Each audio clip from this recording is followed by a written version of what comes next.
In today's video, I'm going to teach you how to create conditional labels in Tableau. This process involves just a few steps and can be completed in about 5 minutes. Whether you're a Tableau novice or someone wanting to refine your data visualization skills, conditional labels can add a powerful layer of insight to your data analysis work. Let's get started by opening the Tableau desktop app. If you haven't already, launch the application on your computer. This is where all the magic begins. Now, let's access your worksheet. If you have existing data, go ahead and open the relevant worksheet where you'll be adding conditional labels. If you're starting from scratch, you'll want to create a new worksheet and load the data set you're planning to work with. Once you're in the worksheet, head over to the Analysis menu found at the top of the screen. Click it and you'll see an option to Create Calculated Field. This feature is essential as it allows you to tailor and refine the data through custom queries.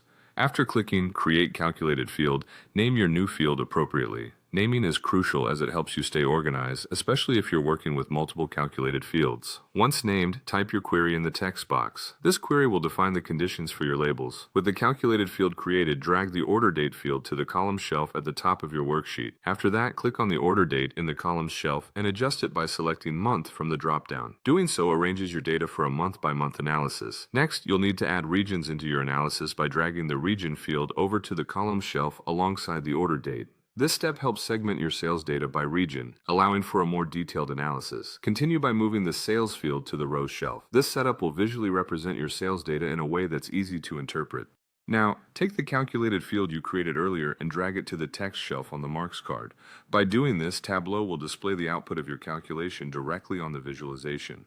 Adjust the view by setting it to Entire View, which ensures every aspect of your data is neatly presented within the screen. For the final touches, right-click on any value within your visualization and select Mark Label from the options. You'll then be given a few choices, and for this guide, we want to select Never Show. This step is crucial if you want to hide labels under certain conditions, keeping your visualization clean and focused on analyzing the trends that matter most. And there you have it. You've successfully created conditional labels in Tableau. By following these steps, you can customize how data is presented in your dashboard, thereby enhancing both the aesthetics and functionality of your insights. Thanks for watching and happy data analyzing.